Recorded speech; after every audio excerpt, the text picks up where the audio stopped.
Merci Seima. Bonjour à tous, je suis Horeya Abdelkefi. Je viens vous parler de ce projet au nom de l'association Nesselfen, dont la direction artistique est assurée par Sihem Belrouja, chorégraphe et danseuse et entrepreneur et acteur culturel depuis de nombreuses années. Je vous donne les grandes lignes du...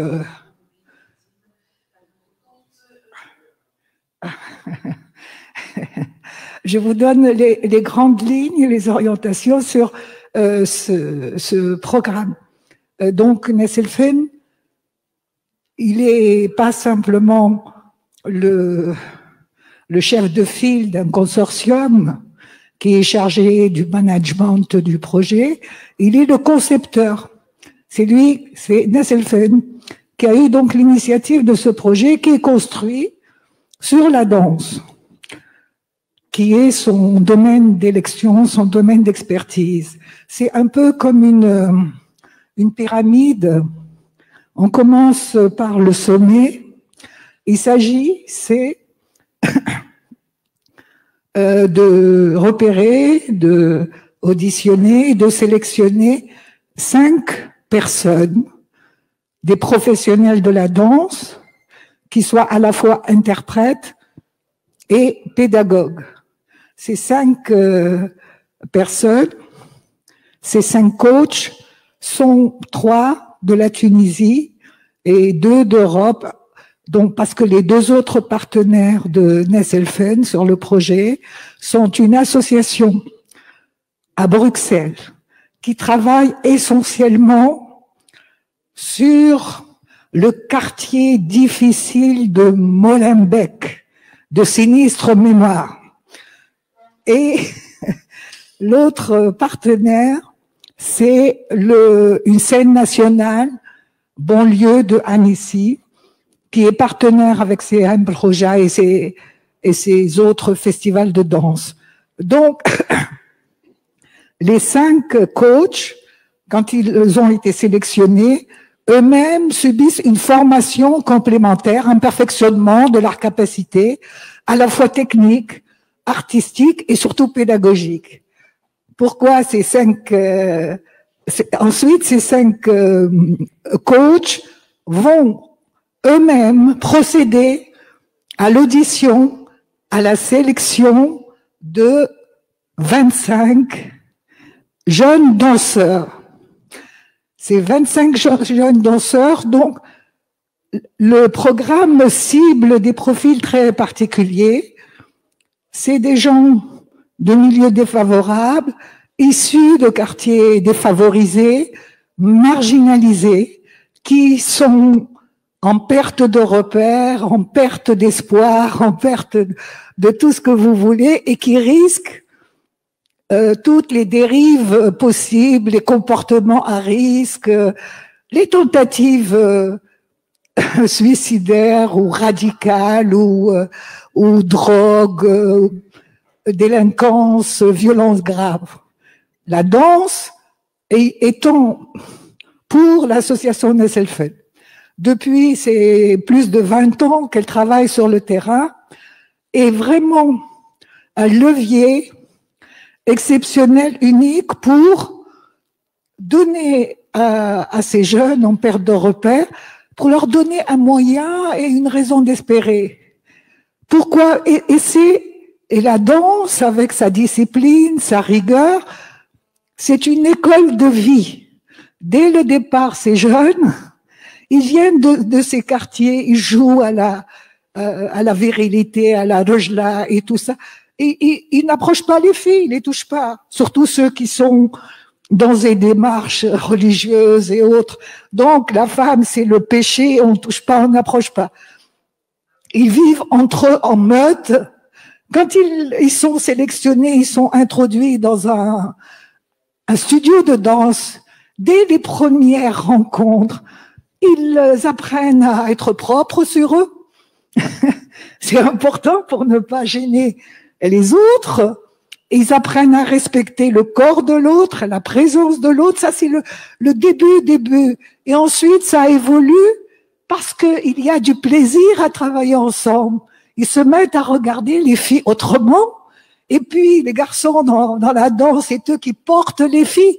Ils n'ont plus peur de leur corps. Il y a donc tout ce chemin d'apprentissage qui est au départ pas artistique, qui est dans l'humain. On forme un homme ouvert, respectueux de l'autre, tolérant, et ensuite le plaisir de la danse, la dimension artistique viennent au fur et à mesure du développement du projet. Voilà les détails pourquoi la danse, et on a eu l'expérience, je veux dire ça a été prouvé dans des laboratoires de fabricats qui ont été faits à l'intérieur du pays, a réellement servi de bouclier à des tentations de radicalisation. Il y avait les recruteurs de Daesh qui tournaient comme des chacals autour de ces jeunes pour leur proposer de l'argent. Et il a fallu se battre vraiment avec beaucoup à la fois de courage, mais de subtilité pour que ce que offrait la danse soit plus important que les $5 000 que proposait le recruteur de Daesh. Et donc, et ces jeunes, je parle des cas des Tunisiens, quand ils viennent, certains n'étaient jamais venus à Tunis. Le fait de venir à Tunis, d'être transporté dans un cas, le fait d'être hébergé dans une maison des jeunes, une maison, ça veut dire qu'on les respecte, ça veut dire que leur dimension d'homme, on leur accorde, ils découvrent Tunis. Et ensuite, ils apprennent à se connaître déjà entre eux, donc ça tisse un lien social, ça ouvre des perspectives, et au fur et à mesure de l'apprentissage de la danse, il y a en plus du plaisir personnel, l'épanouissement, quand quelqu'un déjà commence à se sentir bien dans sa peau, il se sent mieux dans sa tête. Je crois que c'est élémentaire. Et ma foi, les tentatives de lavage de cerveau et autres que l'on connaît bien ici, on peut... et puis la vie en groupe, il y a une façon, on découvre la musique, on danse, et puis à travers la danse, on découvre que c'est autre chose que juste le corps en mouvement, que ça porte des valeurs, que à travers le monde, le corps qui est cet instrument unique, il faut bien l'entretenir, il faut le respecter, il faut l'entraîner comme un athlète. Et puis quand on construit des pièces, quand on commence à écrire une pièce chorégraphique, c'est tout un monde et de symbolique, d'imagination, de représentation du monde qu'on s'incorpore doucement. Ce sont ces jeunes-là, qu'ils viennent de Bruxelles, du quartier Molenbeek, ou qu'ils viennent du nord de la France, là où ils ont été sélectionnés, ou qu'ils viennent de Sidi Bouzid, ou de Gasserine, ou de Kairouan, ou de Sfax, ou de Jeddoub, c'est souvent des décrocheurs scolaires. Qu'est-ce qui reste dans leur tête quand ils ont abandonné? Ils sont issus de milieux parentaux disloqués. Il n'y a plus aucune autorité. Alors je ne parle même pas des références culturelles. Leur cerveau est à l'état de jachère totale. Il n'y a plus rien qui pousse, c'est désertique.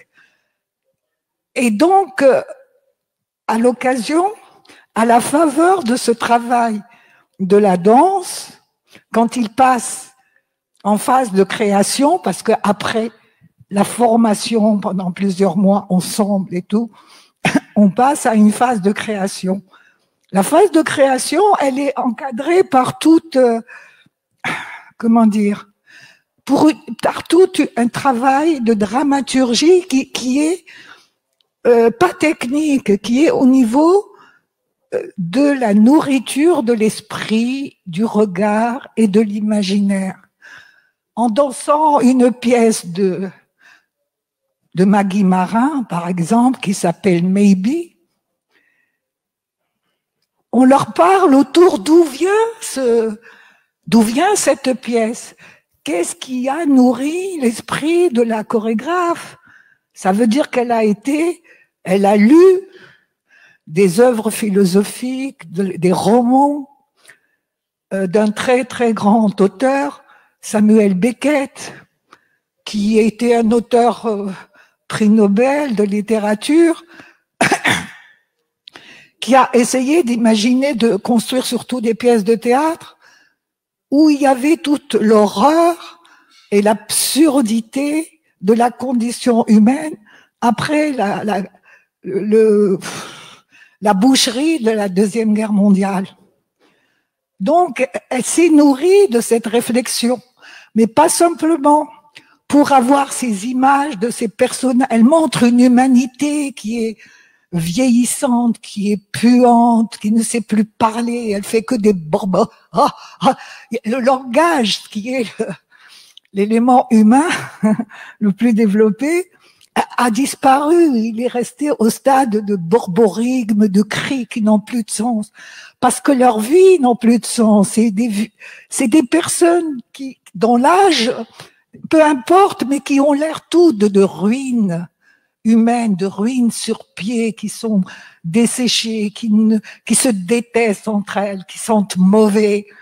Toute la part détestable, la part sombre, la part violente de l'humanité qui est montrée à travers cette pièce. Et donc tout ce travail, et en même temps, il n'y a pas que la littérature, il n'y a pas que la philosophie, il y a toute l'histoire de l'art, toute la peinture universelle. Et donc, on montre, moi, je vais chercher, à travers mes petites, mes souvenirs, mes trucs, de trouver des tableaux pour leur donner une vue concrète, quelles sont les couleurs, quelle est l'ambiance. Et ça ne suffit pas. On va chercher d'autres pour activer d'autres sens. Je vais chercher des musiques qui peuvent parler. Et là, la pièce de Maggie Marin, j'y reviens parce que c'est vraiment un chef-d'œuvre, une pièce culte qui est distribuée à travers le monde depuis 20 ans. Elle tourne à travers le monde. Sa pièce commence dans un silence total par un lead de Franz Schubert. Franz Schubert a mis en musique des poèmes romantiques qu'on retrouve dans Le Voyage d'hiver, qui est une très belle composition chantée par un très grand ténor de l'époque qui a disparu maintenant, Fischer Disco. Et je suis allée, bien sûr c'est en allemand qu'il chante, et je suis allée chercher la traduction des mots. Pourquoi cette musique qui est tellement triste, qui donne la chair de poule, qui vous transporte très loin, pourquoi? Il y a les paroles du poète qui a écrit donc ce poème et qui parle de quand la nature, c'est un hymne à la nature, mais c'est aussi un chemin de douleur de cet homme qui raconte sa vie avec les différentes phases, les moments d'espoir et d'amour et de tristesse, et qui porte cette vie comme un fardeau qui avance et qui en même temps célèbre la nature, mais au niveau du bruit des feuilles, des traces que laisse un écureuil sur la neige, du vent, et il donne une chair, une couleur à tous ces éléments. Et donc, à l'occasion d'une création, quelle qu'elle soit, là c'est un exemple, il y a ce travail d'allaitement. Un allaitement. C'est comme des bébés parce que leur imaginaire, leur tête, leur culture est assez inexistante et il faut leur apporter, la rapporter, pour qu'ils puissent absorber tout ça, se nourrir et grandir et prendre le chemin d'une humanité, d'être. Ils sont là, ils ont des fois 17 ans, 18 ans. Qu'est-ce que c'est que l'espoir ou l'avenir, surtout ici en Tunisie, dans la période actuelle qui est assez désespérante. Donc, je parle pas trop. Vous allez bien, déjà. Merci beaucoup. Si j'ai un temps de dépasser un temps, je reprendrai après pour compléter éventuellement. Continuez dans bon votre pensée. J'interviendrai, je suis Merci, avertie. ok. Donc, pour revenir au projet, ça, j'ai fait, une longue parenthèse parce que j'ai assisté à la métamorphose de ces jeunes à l'occasion de ce travail-là. Et c'est pour ça que, comme j'étais impliquée, moi, auprès de ces jeunes et tout, j'ai voulu témoigner, d'une façon un peu personnelle et un peu peut-être émotionnelle, parce que c'est très gratifiant de savoir qu'on sert à quelque chose avec ces jeunes. Donc, pour revenir au projet, la formation et la création de 3 pièces. Et l'Europe, le projet aussi, il a une finalité. Il s'agit pas simplement de sauver des jeunes ou leur donner des raisons d'espérer. C'est aussi dans un esprit de transmission. Les 5 pièces qu'ils doivent créer, qui étaient dans le projet, étaient inspirées, proposées par après. Oumaima vous donnera plus le détail parce qu'elle a dirigé la création d'une de ces pièces. C'est des pièces qui sont prises dans le répertoire chorégraphique européen ou maghrébin à l'occasion. Et c'est un travail de transmission. Les coachs, à partir des pièces qui ont été faites à l'original par leurs auteurs, on transmet ce vocabulaire, on les réécrit pour des jeunes interprétés qui n'avaient aucune idée de l'existence de ces pièces. Et ça fait 3 spectacles, et ces spectacles, qui sont communs donc avec des interprètes au départ, c'est l'esprit du projet au départ, avec des danseurs tunisiens, des danseurs belges et des danseurs français. Ces pièces, donc, on avait 3 spectacles, et quelle est la finalité? C'est de diffuser ces spectacles, de les montrer aux spectateurs sur des scènes de théâtre en Tunisie, ensuite en France et ensuite en Belgique. Et c'est là la réalité de l'échange. Ça permet la diversité culturelle, la dimension pédagogique de transmission des savoirs, des savoir-faire et des valeurs de la danse. Il y a ça. Et ensuite, le fait pour un jeune Tunisien de Sidi Bouzid ou de Gassrino de Tunis d'aller présenter un spectacle sur une scène en France ou en Belgique, c'est un voyage intérieur extraordinaire, c'est un élan dans la vie. Donc il y a une fierté d'être là, d'être sur scène, ce moment magique de la rencontre entre le public et un spectacle, c'est quelque chose d'exceptionnel. Voilà, donc c'est tout cela. Bon, le Covid est venu. On a reçu ça sur la tête, mais on a réagi. Hier, j'avais donné les détails, comment la contrainte est devenue une nouvelle. Il a fallu réagir, chercher d'autres solutions, ou comme les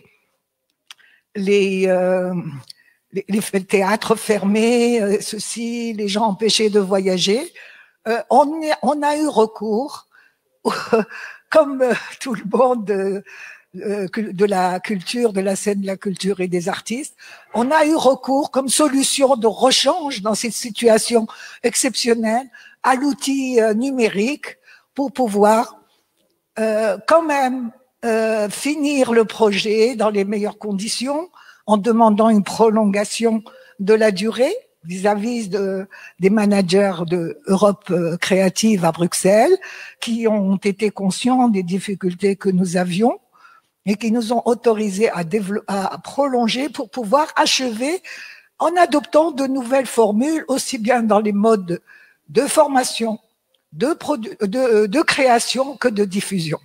Voilà, je crois que j'ai fait le tour et je vous remercie de votre écoute.